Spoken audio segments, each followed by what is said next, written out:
So good morning or good evening, depending where you are in the world. This is our second part of mBIT and Christianity. And my name is Suzanne Henwood, based here in Auckland, New Zealand, sunny, beautiful Auckland, New Zealand. And I'm guessing some people might not know who you are as we're listening in. So why don't we start with a quick hello, who you are, where you are, and maybe one thing that you're grateful for today to get us going in the right mood. Hi, I'm Andrew Barber. I'm also here in sunny Auckland, and I'm very grateful that the weather is so nice and that it's finally stopped raining and that I can go on a bushwalk today and share a little bit of time with nature. Fabulous. Well, we'll stay in this part of the world then. My name is Matilda. I also live in sunny Auckland. And I'm very grateful for this conversation today and meeting you all. Fabulous. Thank you, Matilda. Got Sarah there. My name is Jan Niemand. I'm from South Africa. We have had sun for nearly 2 months on end now. We're in the middle of a heat wave. And if clouds, we see clouds on the horizon, we start crying and dancing and being all weird about it, and then the wind blows it away. So yes, we effectively live in a desert, so that's wonderful. And Sarah, welcome. We've just said, basically, we started the recording off and we've done a hello, who we are and where we are and one thing we're grateful for. Okay, so I'm Sarah Carruthers in New Plymouth, on the west coast of New Zealand, in the North Island. One thing I'm grateful for is, two amazing little people in my life and a wonderful husband. That's kind of three, but my family. Fabulous. So it looks like it's a very New Zealand orientated group this morning.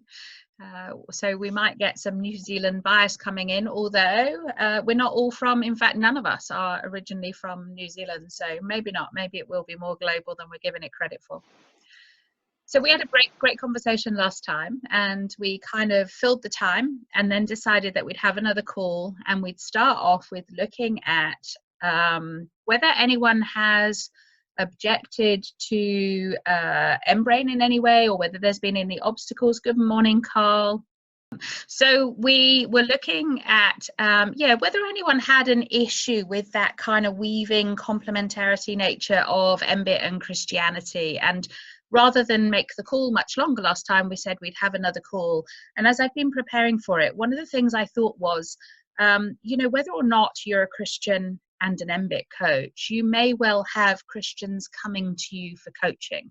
So another kind of part of this conversation I'd love us to have is what sort of questions might come up from Christian clients, and therefore how can we help people who haven't thought that through, who might be coaching, how they would then answer those Christian clients if the questions arose in sessions.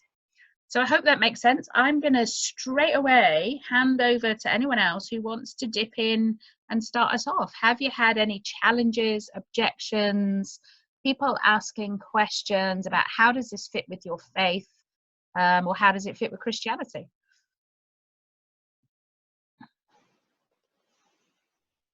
We got Carl yet? Morning, Carl. Hi. Welcome. Carl, we've done the quick introduction of who we are, but do you want to just say hello and who you are and where you are? Yeah, I'm Carl Gillett. I'm in U.S. and Michigan. Apparently my computer didn't want to come to the meeting today. That'll have to be call 3, how we get obstructed against our better judgment. It's usually a UE error. You know what a UE error is? No, go on. A user error. Oh. Never. Never. So many fractals and metaphors in life for that one, but we're not going to go there. We're not going to go there. So to answer your question, Suzanne, I've had I run it because my clientele base is largely Christian. Coming from church and ministry, I've had two basic reactions to mBIT. The first is absolutely open to it, makes sense, as long as I am sensitive to some trigger words, like for instance, yet again, it's a South African thing, to meditate. The English word to meditation is a bit funky for people, because there is a very large Buddhist temple that opened up in Bronkhorstspruit, about 25 kilometers from where we are, and I'm talking full Bonpon Zen Buddhism, up in your face. So people, but when I translate it into other languages and specifically using terms like mindfulness or self-awareness or centering or contemplation, there are many Christians that actually come from Catholic, Orthodox, and even your Reformed traditions, where contemplation has very strong spiritual roots, and the idea of breathing is actually not foreign. It's not a shock for some people, especially if you take into consideration if people have had some exposure to your monastic movements. They would people like your Richard Foster, your celebration of discipline, that type of stuff. They probably would have had exposure to what we call the breath prayer, which specifically centers on breathing, silence, contemplation, and which looks a lot like mBIT in any case. People that have had exposure to more, and it's more your metropolitan Christians that have been exposed to the New Age movement in its full embodied form. They tend to kick and say, but this looks like, and then it turns into having an informed discussion. I've had one or two clients that said, you know what, not comfortable, and then we just coach with other methodologies. It's not a crisis, but usually most people do not outrightly object, as long as I don't chuck in the word meditation specifically from the get-go. Okay, so there sounds like someone's got something running in the background. I can hear some other form of audio running. So if that's you, if you could just or maybe it was live. I do apologize. Was that your kids live? Yeah. Good morning. It's my lovely wife. It's my wonderful wife looking at YouTube videos. Wonderful. Okay, and I think that's a great place to start, that word meditation. And funnily enough, one of the things I did prior to coming on the call was just look up a quick Bible verses plus meditation on Google. So yeah, it makes me really curious as to why some Christians have a problem with the word meditate, when there is such beautiful examples in the Bible, some of which is about meditating on the word, for sure. So it's focused deliberately on, specifically on the Bible. But, Psalm 19:14, beautiful one to get us going. Let the words of my mouth and the meditation of my heart be acceptable in your sight, O Lord, my rock and my redeemer. So bearing in mind the word meditation is in the Bible numerous times, Sure. what do we think the issue with is around the term meditation? So my experience, and I've got a fair bit of experience around having debates with other Christians around this word meditation and contemplation. Their concern is with kind of Eastern meditation. This is the terminology that they would use. It's about emptying the mind. for me, the definition of contemplation or meditation in a Christian sense is about filling yourself with God. So you might empty the ego, you might empty the kind of the mind of thoughts, but it's about centering yourself on him, and bringing yourself, my words, into into your heart space, into the space that is, and filling yourself with him. So I practice Lectio Divina. That is basically empty. I'll read a passage from the Bible, or it might be a poem or something that I will then meditate, contemplate on. And that is about, I'll read that line, I'll kind of repeat it for a while, and then I just have silence and I just listen. And I just get into a space where I enable myself to be filled with the Spirit. And for me, that's the big difference between when I have a conversation with somebody about, I do contemplation, I do meditation, that's how I describe it to a Christian, to say it's about filling myself with God, and he is kind of the ultimate, kind of power. He's he's it for me, and that's where I go. So it's about a closeness to him. And when you look in the Bible at passages around, Jesus going to meditate for 40 days, it is about him going to fill himself with God. It is about him going to have a closeness to him, and you can only do that, or maybe it's just me, but there's many experiences in the Bible of people going up mountains, into the desert, into a quiet place where you can focus on that quiet place inside where God is present. And obviously, with the difference between the Old Testament and the New Testament is the Holy Spirit being there inside us and having, our bodies as the temple. So finding that quiet space, which is harder, I think, for us in kind of this day and age because of our busyness and frenetic pace that we live life. So, yeah, it's beautifully said, Sarah, and I wouldn't be so cheeky as to say that, blimey, we're not suggesting that what we want to do is quiet our thinking down so that we can go into heart, because that would be very Eastern in approach. Anyone else want to come up with their experience of talking through, thinking through, working out for themselves where this fits with their own Christian meditative practice, if you have one? I think that you just hit the nail on the head a little bit there when you said, heaven forbid that we should use something that might be a little Eastern in practice. I think what I come across is that Christianity, sadly, it's not hip and trendy right now, but we see it in coaching and we're seeing it also in faith. Mindfulness, it's the hip word, and things like yoga and anything that's to do with being centered.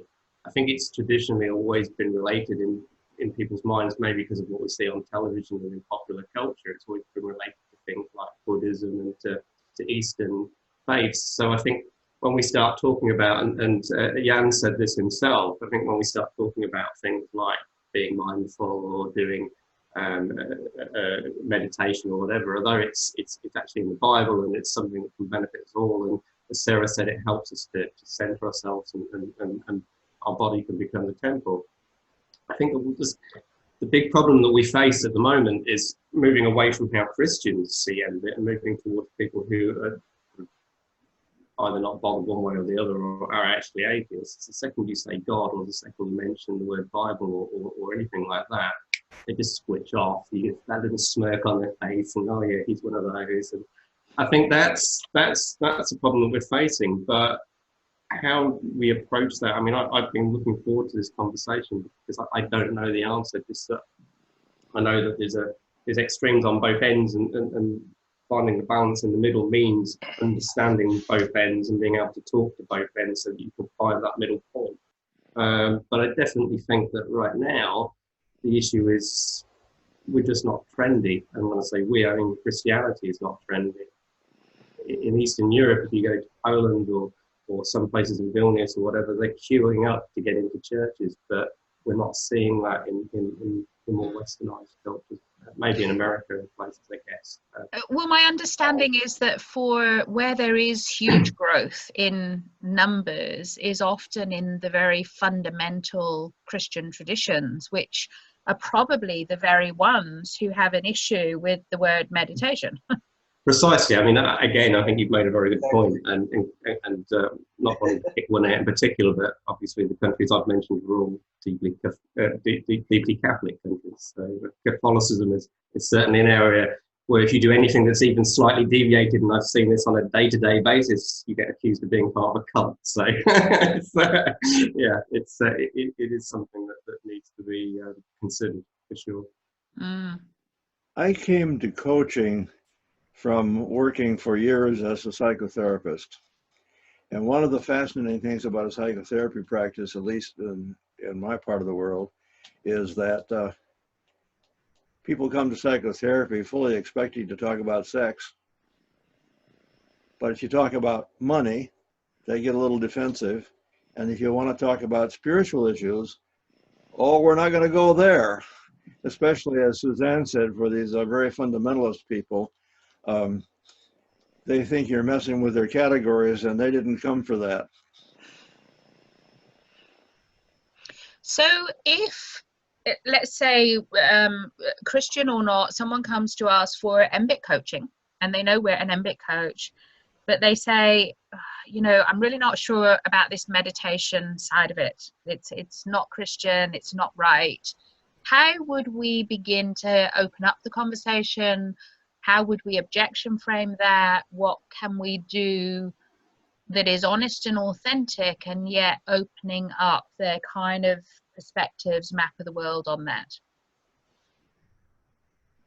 I would like to Suzanne, invite them to learn and practice balanced breathing as a way of starting a session with them. Let's sit here for a few minutes and breathe and get the balanced breathing going, because I would say to them, this gets the whole body involved and opens up the possibility of some new discovery.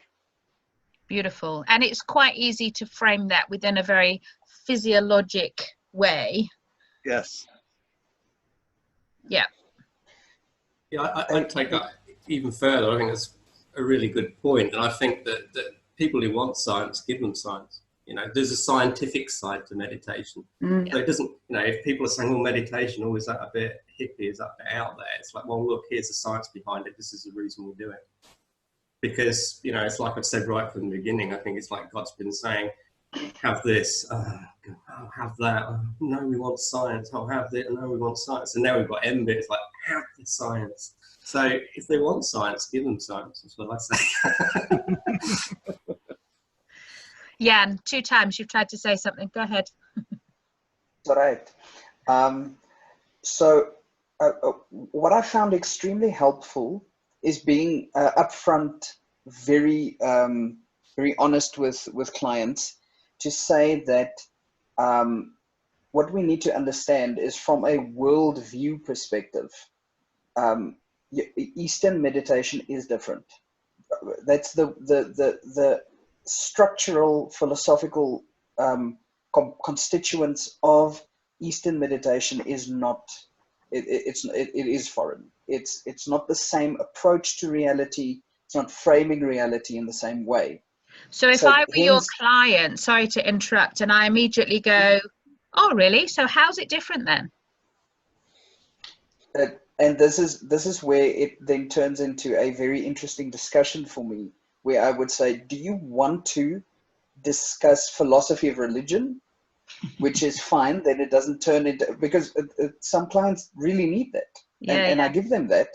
Yeah. But then I say, then this isn't a coaching session anymore. This is pre-framing for coaching. Yeah, I want coaching with you, and I'm a bit precious about the money I'm paying. But before I do, I need to know that you're in line with my values at heart level. So just give me a couple of sentences about how this is different from Eastern meditation.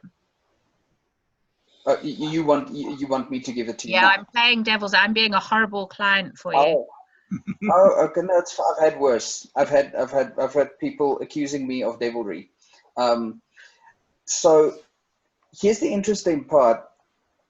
Buddhism in its raw form talks about attachment causes suffering. That's the whole spindle around it, which it centers. Where there is truth in that, definitely, but from a Christian perspective, the whole thing of attachment isn't the crisis. It is not being in alignment with God, and alignment is that far away from coherence, and many people are willing to take that conceptual leap. So the moment you take out the trigger words, most people are fine with it. Right. And then I can take one step closer to saying, do you realize that by separating body, soul, spirit, head, brain, heart, gut, and speaking of them as distinctly different stuff, we're actually emphasizing how far we've drifted as a Western culture in our obsession to separate stuff. Mm. I'm sorry, the biblical Hebrew concept of a human being is not a separate entity. In fact, the head brain is not mentioned in the Old Testament at all. It doesn't feature. It features in modern Hebrew. Komach is your head brain, but they talk about the center of consciousness being the heart and the gut. It's not a head-based thing. So the moment people click that Western perspectives on the world actually had a steady migration of consciousness upwards into the skull, they start going, oh my goodness, you're right. I don't give my prefrontal cortex to Jesus. I give my heart to him. Some people access the heart through the prefrontal cortex, though, eh? But the moment you go to an integrationist perspective, which the Bible actually advocates, most people can stomach inbit quite well. Interesting terminology. Ne? The other thing I want to pick back up on, and this was a conversation I had with Grant many, many times over, and I suspect some of you did too, was around Buddhism. And that, you know, Buddhism for Grant wasn't a religion, it was a philosophy, it was a way of being human. No. And so a lot of the Buddhist principles that are within mBraining are not Buddhist in a religious way. It's not a religion, it's not a worship, it's just a way of understanding our bodies and then living in more and greater harmony in the world with other people. So just kind of picking up on the use of the word Buddhism and throwing that in the conversation, because I think sometimes it is a red herring. And certainly I say we, Sarah and I, have had a conversation where they looked up mBraining and saw the yin yang symbol, and that alone was a problem for them because it was immediately representing some Eastern religion that meant that therefore we weren't putting God central and our focus, and it was about God. So, you know, mBIT, just as a reminder, was never set up as a religious framework, and it took on the knowledge base of lots of different ways of thinking, theories, religious and not, in order to create a what does it mean to be human model that we're choosing to then hold a Christian frame around because we happen to be Christian. But mBIT itself is not aligned with any religious worship base. With that, Suzanne, after it was a couple friend of ours, or a friend of mine, who are South African, very traditional Christians, very black and white, right or wrong. You fit here, you don't fit here. This is from God. Welcome to my hell. And one of my kind of answers, or kind of one of the places that I came out, was whether it came from Buddhism or not, which it didn't, but whether it did or not, all wisdom, everything is given to us by God. You know, Paul talks about, you know, with that thanksgiving, all things are given to us by God.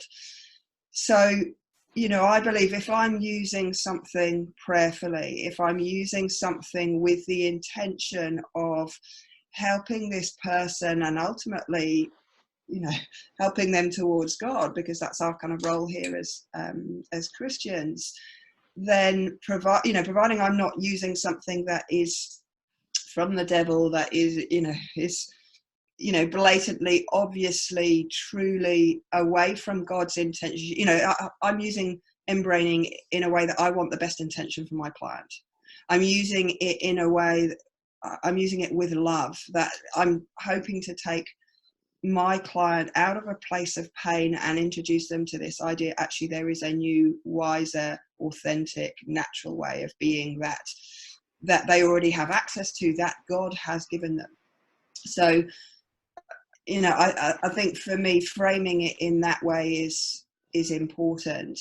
And then the other thing I often do is talk about a kind of testimony from me in terms of, look, I had a very head-based faith to begin with, you know, on paper, you know, yes, I understand all of this, and Jesus died on the cross for us, but it's different from having a heart-based faith, from really knowing him, from understanding, from having him as a friend. My goal a few years ago was how do I develop friendship with Jesus? You know, how do I become, you know, his friend, get to know him more? And the only way I could do that is by hearing through not only my ears, but my heart. And opening myself. You know, I have to submit to, I have to listen, I have to be aware, I have to be quiet, I have to be still. The best way that I know to be quiet and to be still is to bring my body into coherence, is to bring my body into balance, to then be able to descend from all of my thoughts to a place of stillness where I'm much more likely to have more insight, more understanding of what the Holy Spirit is saying to me, of what the word is saying, because I take that meaning into my heart and not just my head. I have a whole body experience of it. Beautiful. Well, I banged on a bit. That's all right. It's all right. What did that bring up for anybody? Anything to add to, or? Well, let me tell you a little bit about the community I live in. Probably most of you have never heard of the place, but we are the world headquarters to the Dow Chemical Company. And we've got scientists up the wazoo around here who are, some of them compartmentalize their science and their religion very well. And I would like to talk to these people because at least I can say I knew Grant and had conversation with him. And here's a man who took as much as he could from science to give us a different way of looking at the whole person. And then we can go to the mBraining thing. We can talk about contemplation and reflection and things like that. We don't even have to use the word meditation as far as I'm concerned. But if you look at the culture you're in, that gives you a place to jump from. Beautiful. And we are very definitely in that kind of neoliberal, let's measure it. If we can't put a figure on it, it doesn't exist. Yeah. I mean, coming from academia, I very much lived in that world, and particularly health-based academia. Mm-hmm. So trying to put words around issues that really don't suit language. It does create a challenge when the other person that you're talking to is wholly in that model of the world. Can I ask you a question? Of course you can. So, and this is a question to everybody here, and it's a question that came up for me as a result of these discussions with the South African couple, which was around us as coaches and whether we're using mBIT or NLP or hypnosis or psychoanalysis or whatever. The question that was brought up to me was around doing what we do becoming a stumbling block for stopping people coming to faith. So, you know, if you are avert in terms of working with people of, I am a Christian, ultimately, you know, I believe X, and, you know, kind of my goal as a Christian is to be, is to be a disciple and is to make disciples and to kind of help other people follow their faith. Whereas sometimes as coaches, when somebody comes to us in pain, we won't get to share our faith. We won't get to have those sorts of conversations. And I guess the question I've got is, how do you ensure you as Christians in what you do as an mBIT coach or whatever, that you don't become a stumbling block for people in terms of realizing actually the answer ultimately is Jesus rather than, oh yeah, this is going to help, and the answer is braiding. Yeah, I'm curious how you guys frame that, what your perception of that is, because God asks us to have a ready answer if asked. Yeah, it's a great question, and obviously that came up in the conversation we had with them to some extent as well. And you always think of the best thing you could have said at the time after you've left the meeting. One of the questions in that meeting was, how are you bringing Jesus into absolutely everything you do? And I'm like, well, one, because he created me and I'm here because of him. But what I didn't think to say at the time, the guy of that couple is an engineer, and I didn't think to say back, well, how do you bring Christ into every engineering plan or every project that you're on? We live in a world where this is the answer to 2 + 2. Yeah, so on that level, I kind of feel like, is it realistic that you would bring Christ's name into everything you do, or is it through what you do you're bringing him in different ways?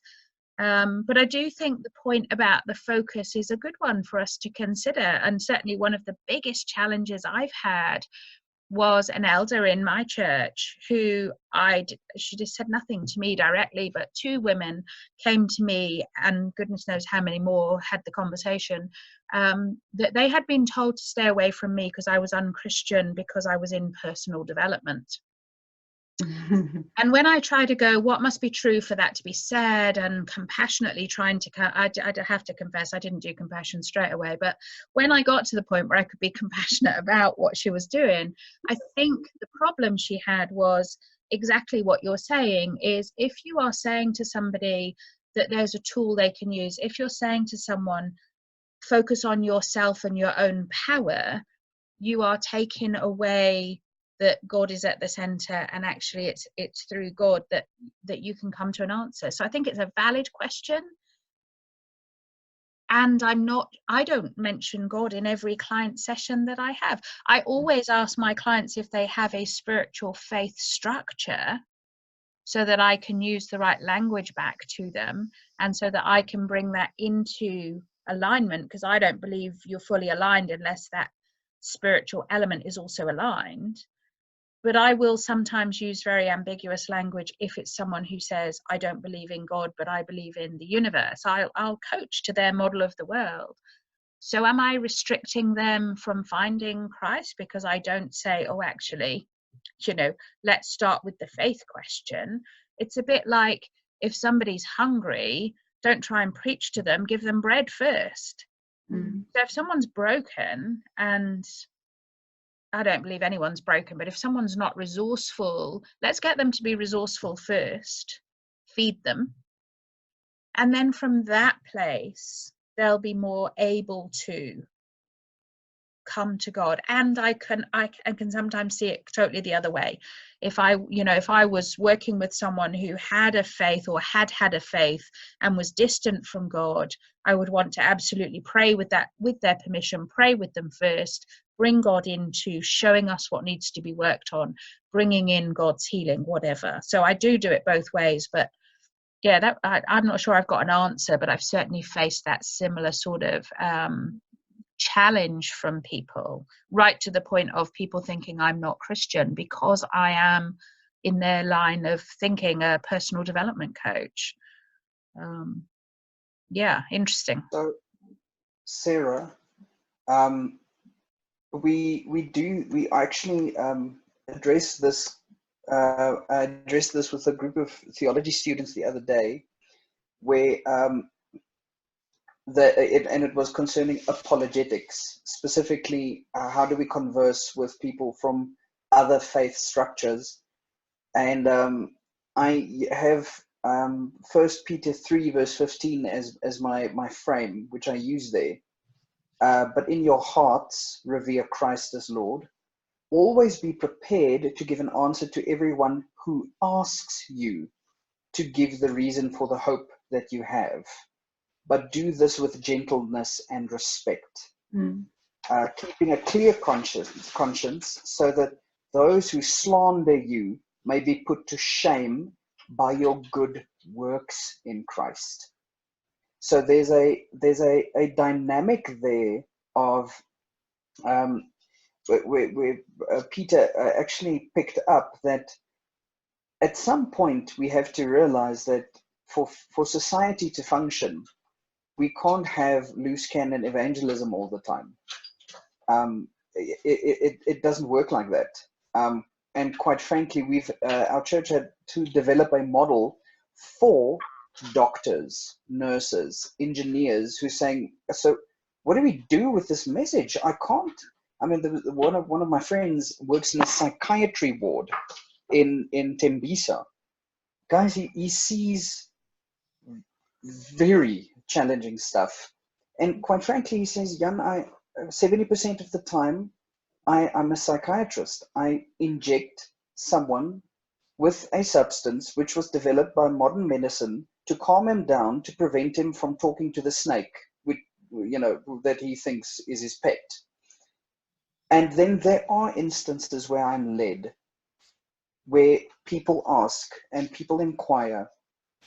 But we've actually made a shift to say that what is most prevalent in front of you is not necessarily that people would be the prime target for evangelism, but there's a systemic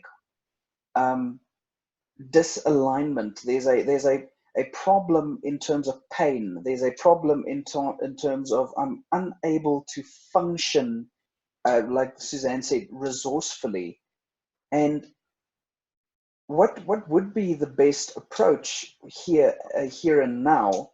And we've actually given people a massive burden off their shoulders to say that I don't have to go all Billy Graham on you and make sure that you're herded into the flock at all cost.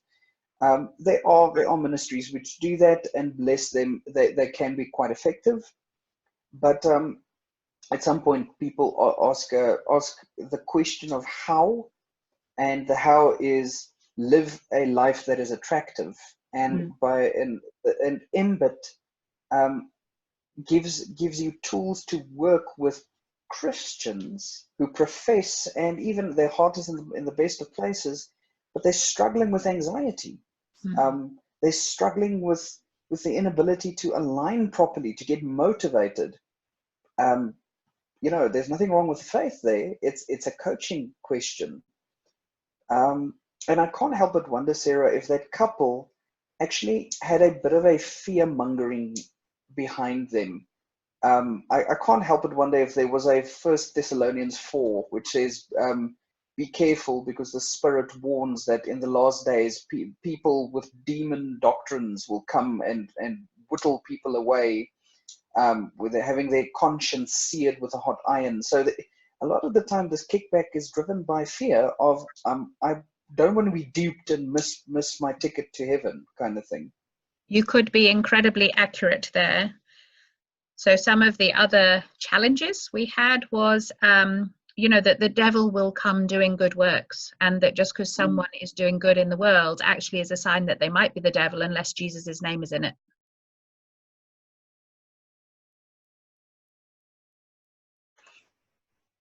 Yeah, I think, so for me, and it's kind of circling back to your very first question, I think, because I'm really too new to mBIT to speak of what objections others might bring.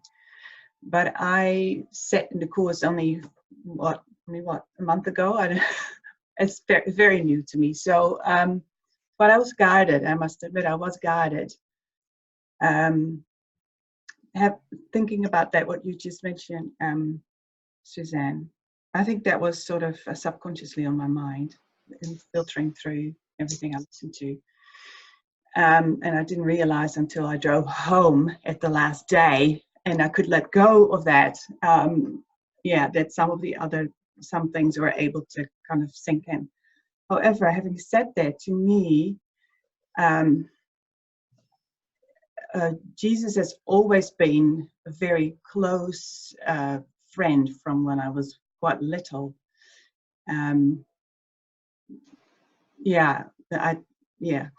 so I've always experienced him in my heart, literally, and wondered about that. And I've had a background of getting in touch with the ministry of listening prayer, so very much just going quiet and hearing him. And I had a group of friends that I did that with for a little while. We would just listen to something and sit together and then just go quiet and let it happen. And we very much experienced God's presence on many levels, in heart and gut and A&S. And so, but that was considered in the traditional church that I come from as, I was labeled a mystic for that. And that was kind of dirty. But I knew it was true and it was very real. So, yeah, I can foresee, things, people having objections, but to me, mBIT was, wow, there's actually science behind what I'm experiencing. So this is amazing. Yeah, I certainly think having, like, even if you take the Christianity out of it, to have that science and just be, physiology, anatomy, scientific, it gives you solid ground to open a conversation. I think once we move into kind of faith structures, because it is less rigid, measurable, it can open up all sorts of interesting conversations, stories that have run we're not even realizing we've been running since we were children, that are in there because someone put them in there and we've never questioned them. I jokingly talk about in my coach cert, when I talk about cognitive dissonance, my cognitive dissonance example is a Christian one. So I did a leadership course in Auckland with Marvin many, many years ago now. And Marvin challenged us and said, hey, if you guys are serious and you're going to be leaders in Auckland, then you need to get together and, meet afterwards. You need to do something with this course. You need to do the so what afterwards. And so we did. And we started to meet as a group. And it was a pretty diverse group of people, to be fair. And there was one chap in particular who had grown up in an interesting Christian background and rebelled against it, but always brought it into the conversation, and used to love to tease me, challenge me, and every week you could guarantee something. And this one week he said, so Suzanne, you believe in the Bible then? And I thought, here we go, what's going to come out next? And I thought, do I immediately start talking parables, or do I just make this conversation quick and easy? So I went, yeah, I do, yeah. And he goes, oh, great. So he said, Cain and Abel. Now he started off, Adam and Eve, yeah. They had 2 sons, yeah, Cain and Abel, yeah. Where did everyone else come from? And I went into this massive jiggle. I had never thought about it at all. And I can't remember how I got over that jiggle in the moment of the conversation, but clearly that was one up to him in his mind, and he was laughing and we moved on. And I went home that night and I said to my husband, he's a very, very strong Christian with a beautiful, solid Christian base, but very different from mine. I come from quite a naive, faith-based acceptance model, and he's very much the scientist. And I said to him, so Phil, Adam and Eve, yeah, Cain and Abel, yeah, where did everyone else come from? And he just straight off the top of his head said, well, the Bible doesn't say that was the only 2 people created. And immediately I went, oh good, I can keep my belief then. And it's this kind of classic cognitive dissonance. But I think sometimes we do just take on stuff as fact, especially when we're little, either from Sunday school or parents or whatever, and we don't question it. And I think as Christians, it is good to be questioned and to be asked these hard questions that you have to think about, and you have to work out, you know, whether or not you want to choose to hold on to that belief. And it's, you know, I know Gail, Jan, Carl, you've all been to theology college, and I hear a lot of people say that going to theology college initially deconstructed their faith in some way that actually made them really challenged, and then come back full round to going, right, what do I really believe and why, and where's my evidence for it? And certainly over the years, Grant he's always been incredibly supportive of my faith. Right from when I first met him, I let him know I was a Christian, and I let him know I would be praying for him and Marvin every day, because if they just put Jesus at the center of this, it would be a great, you know, Christian model. But he did also challenge me, and he often asked me tough questions about my belief structures and about where that came from. So I certainly don't shy away from those challenges, but maybe especially, Matilda, when we've come through right from a child, believing, knowing, it can be good to actually go, well, how do we know? The epistemology of, you know, how do we know we know? Where are we feeling that? Where do we know that? How have we got evidence of that, if we need evidence? And I think there's always a faith step in Christianity that says at some point we have to have that leap of faith. There's never going to be all of the dots joined up. At least that's my belief. Hello, Stephen. Sorry, I don't know if I got the time wrong, but we've been going for about 45 minutes. We started an hour ago. Apologies for that, but it's very lovely to see you. It's taken me a long time to master the technology. I don't have my own computer at the moment. I'm using a laptop. And anyway, it's great to be with you. I will do my best to catch up. Yeah, we've been talking all about why some people might object, and the use of the word meditation, and it's recorded, so you know, do join in though. Do join in. So why don't you just say hello and who you are and where you are? Yes, hello. I'm Stephen. I'm in Swindon in England, in the rainy Northern Hemisphere. And all you people with rain, there's no rain here. Really? Rain. You're so surprised. About It's rain. an opportunity for growth in grace. Yeah, I listened to your first Zoom call, and I made some notes, and I was thrilled to kind of get to know some of you through that. Andrew, Carl, Sarah, Jan, Gail, and of course, Suzanne. My background is I've just retired from a lifetime of being a medical doctor, family doctor, GP. I was also a church leader. I still am a church leader. My background in Christianity was brought up as an evangelical, had charismatic experience as a teenager, and I'm still one of those tongue speakers. We usually have them as teenagers. Yeah, I'm like the side. I'm sorry, I've got to do it. I'm like going, yay! They usually taper down after 25, eh? Yeah. Well, in my case, it hasn't. In my case, it kind of developed, and I got into more mystical stuff also more recently. I trained as a counsellor in 1994. I was training counsellors, Christian counsellors, for quite a long time. And then I went into coaching with NLP in 2006, which turbocharged my counselling practice. And then EFT and matrix imprinting, and discovered heart and math probably about 10 years ago. That was a transformer. For me, someone operating almost entirely in my head, both by temperament and by scientific training and by medical training and evangelical reformed kind of training. Everything had to be logical and rational. I had no capability of perceiving anything else. And I would describe my journey in the last 10 years or even 20 years, moving from head to heart, getting the two to connect and be friends. And I've been totally fascinated with the concept of heart theologically. I did a theological diploma in my early years as well, preparation for missionary work.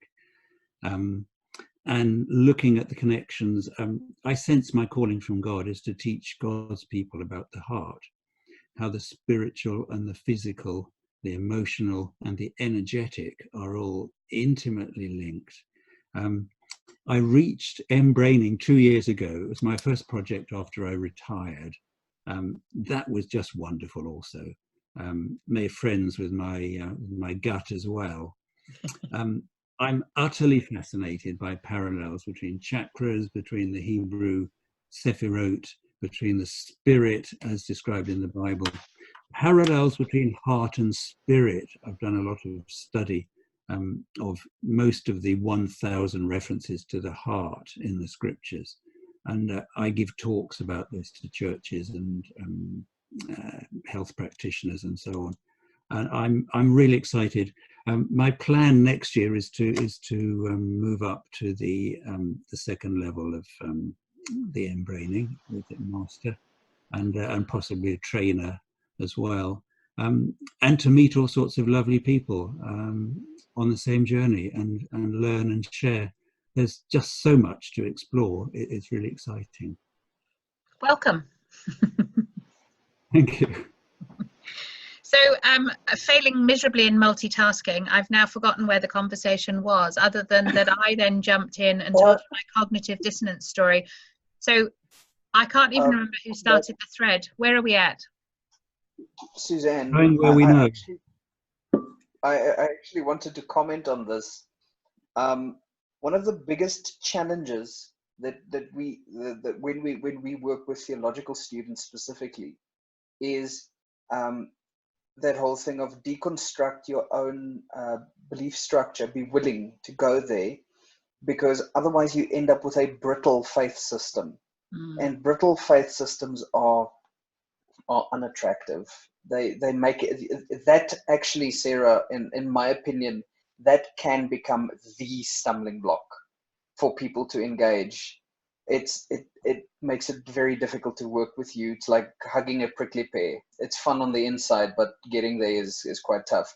So what we would say then is allow people to ask you challenging questions, because if you don't have thought about these pressing issues, it implies that you're not a very good steward of the content in terms of structuring it for yourself, and it basically boils down to this is an opportunity for you to explore your own faith and your own faith structure.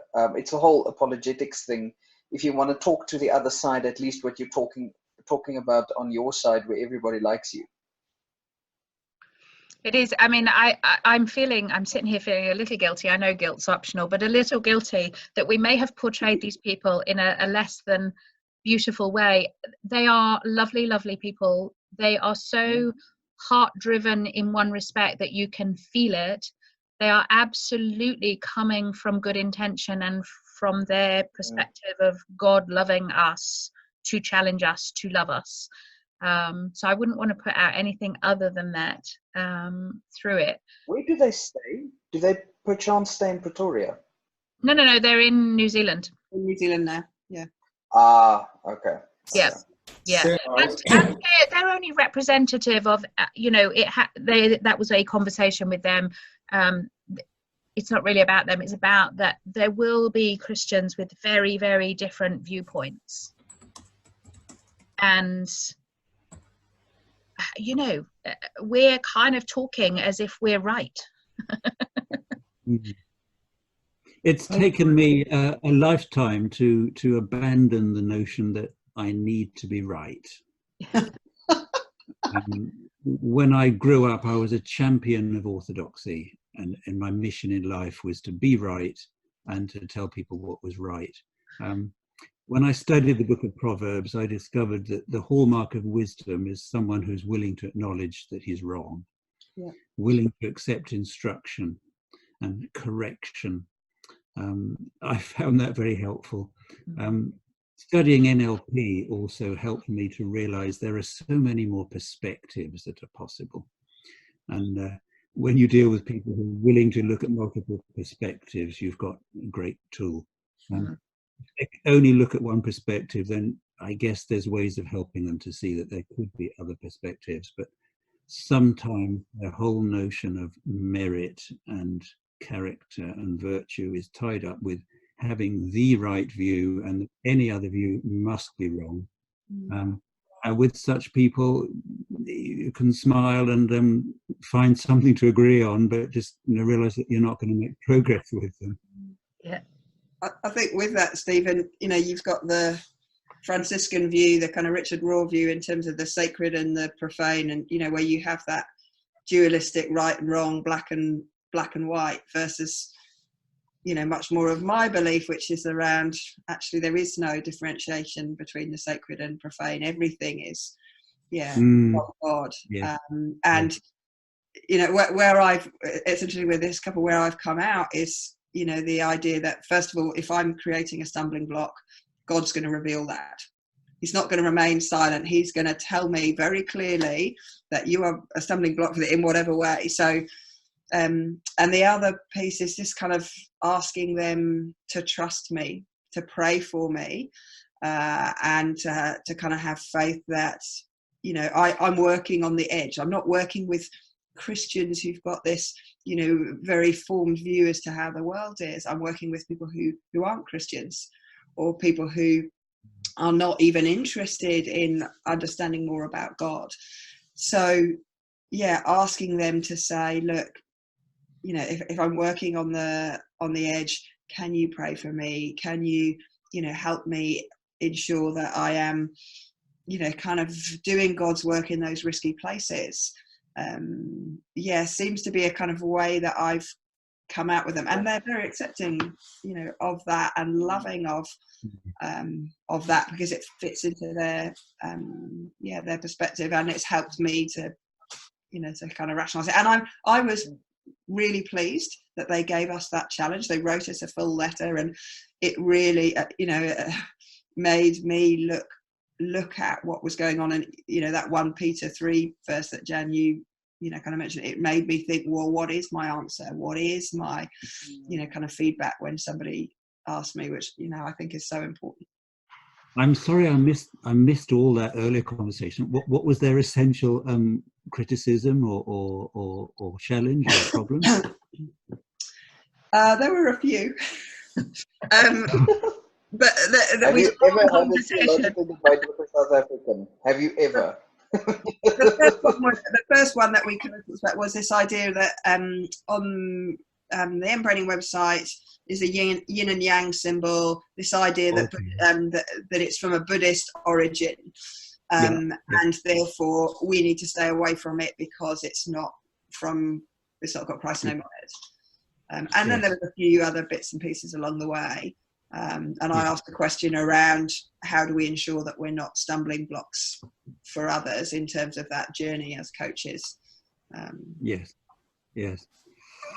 I'm sorry, Sarah. I missed the last bit because my internet got the devil in it and decided to close me down for 5 minutes. But I've been listening to everything that's been said, and also I took into account your original thing about do we have to have, or we should have, an answer in mind when asked the question. And what struck me was the difference between teaching and telling, and whether we need sometimes teach with words, maybe sometimes we teach through the heart. You mentioned about our body being a temple, and letting God maybe come through us to show the way. Sometimes we teach with compassion, we teach with wisdom. It doesn't have to be words. Sometimes the answer can simply be, this is what we do, this is the best way to live, but not in a, you should do this, but this is how I live, and if you wish to follow, this is the benefits. And I think, if I put my business head on, I mean, the way I work in business, I'm not really a hard sell person. I don't say, you should buy this. I just try to give people the benefit of my knowledge, and this is what we can do, and this is how it will work for you. And what I find is, apart from my board of directors who jump up and down on my head and say, you should be selling, majority of people come to me and say, well, actually, what you're selling or what you're talking about is really interesting. Please tell me about it. I want to know more. And I think that if you go to people, and it's even in the mBIT training, if you go to people and say, you should do this, they all go, no, I'm not going to do this because you're telling me to. But if you teach through your actions, if you teach with compassion, I mean, yeah, there are times when you can have that conversation because you know they're on that level and they want to talk to you about God, and that's good. But if they're just like hard out, well, I'm not really a believer in God, then maybe we have to find other ways to take them to that place where they might get a bit inquisitive and, all right, okay, well, you seem a sort of a nice guy, actually. Tell me about this God of yours and how's all that work. And so I think that was kind of a long-winded way of saying, for me, it's teaching, not telling. It's actions, not words. It's sometimes the answer doesn't actually have to be audible. You can let your other brains have a go. So that's pretty much what I was thinking. One question that I think is important to ask is, no matter what the client's base is talk to me about what gets in your way of living the life you think you should be living. If they want to bring faith issues into that and saying, well, I got this issue and that issue, then I think we can find places in the mBIT material to plug them into it and eventually get them to learn that we're not going to give them a merry ride to hell or something like that. See how the client feels that they are unable or to do what they want to do with their lives, and how can we help that? I think that Stephen's thing about the heart is very important, and I worked recently with a physician who was very much in her head until she had back-to-back 2 heart attacks.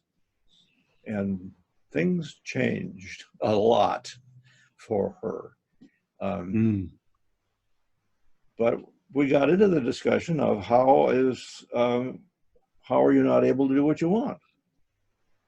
And she's a very committed mBIT person at this point. But we didn't start to make her an mBIT convert. No. Yeah. Okay, I'm aware of the time. So should we?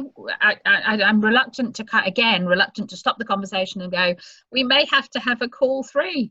But do you want to just whiz around and everyone, I don't know, summarize what you've taken away or anything you want to add, or yeah, have a last say each really before we go.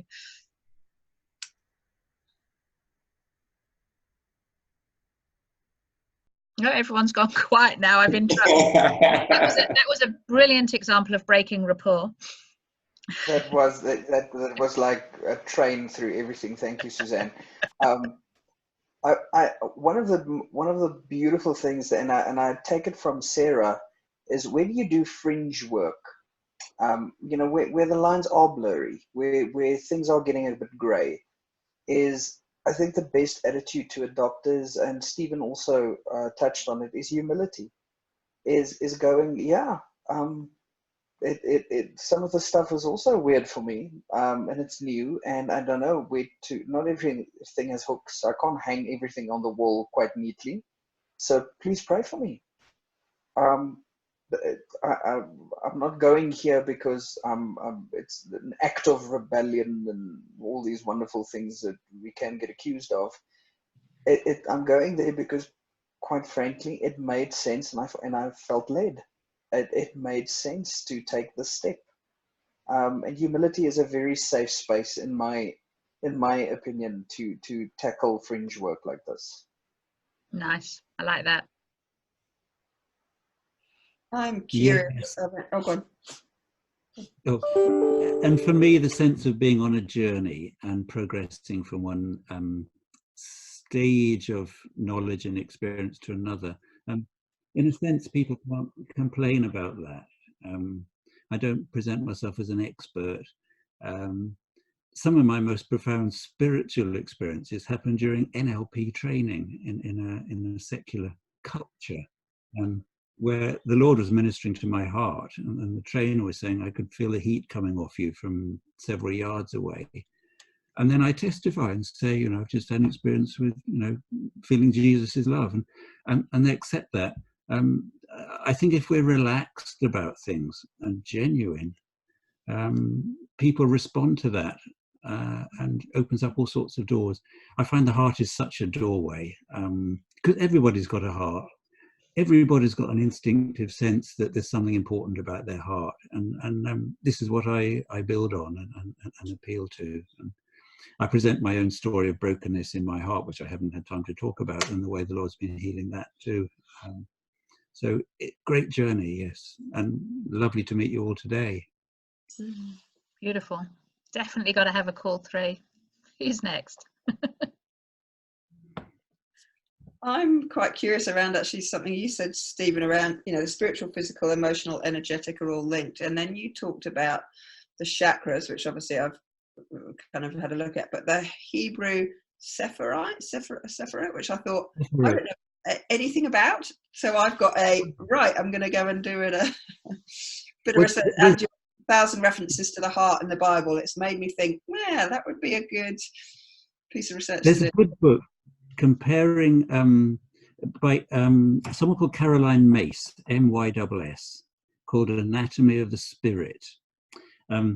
She compares 3 systems: the 7 chakras, the 10 sephirot of the Jewish Kabbalah system, which are all biblical, and the 7 sacraments of the Roman Catholic Church. Oh, wow. And she has a take on them, which each of us would have our own questions about and reservations about. But I found it just extraordinary the way an energy structure can be described in different ways. And it's another search of mine is to see what the Bible says about the structure of the spirit. And I just feel I'm scratching the surface. Thank you.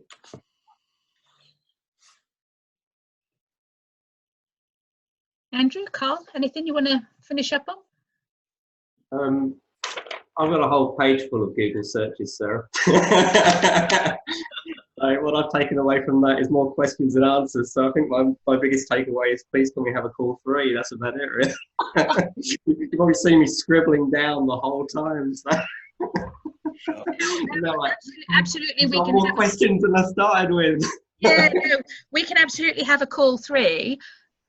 What, like this time we came into 2 with at least an idea of where we were going in terms of objections. What's your sense of where call 3 would start? Is it around this heart issue? Is it about the heart in the Bible, or? Yeah. I still think that we're just really scratching the surface in terms of everything. I don't even think that, I mean, we've got to know both sides in order to know the middle, and I don't even really feel we've even found the point yet where we're actually even starting to frame ourselves. I think we're just sort of skirting around the outside to go, well, there's this and there's this and this and this, and so I don't know, just sort of pin the tail on the donkey and see where it lands. I think with the guys that we have here and more that are likely to join, I think that actually if we just sat there and said, right, what should we talk about? You'd probably still manage to talk for 2 hours if you wanted to. So. and have good stuff coming out of it. Yeah. Well, it wasn't like we had an agenda today. We just had a starting sentence, and we've kept going for quite a while. So I think that would be a great idea in terms of pinning that down. But I also think doing an experiential, all of us, where is God for you, and how we bring him into our foundational sequence would be really interesting. And we might decide to go and work in pairs on this call, doing it and then kind of coming back and sharing, because I think it's very different working with other Christians in it, and the questions you can ask could be a lot deeper as coaches potentially than we get to do even with our clients, because we've all got that experience of coaching you know, as a background as well as Christianity. So I'd be really interested in doing that too. Yeah, I don't know how it would come across. I don't know what happens when you split into groups in terms of the recording. But the other thing we could do is, if someone was willing, is actually be coached and everyone watch, and you know, so that we actually keep the live call going for everyone.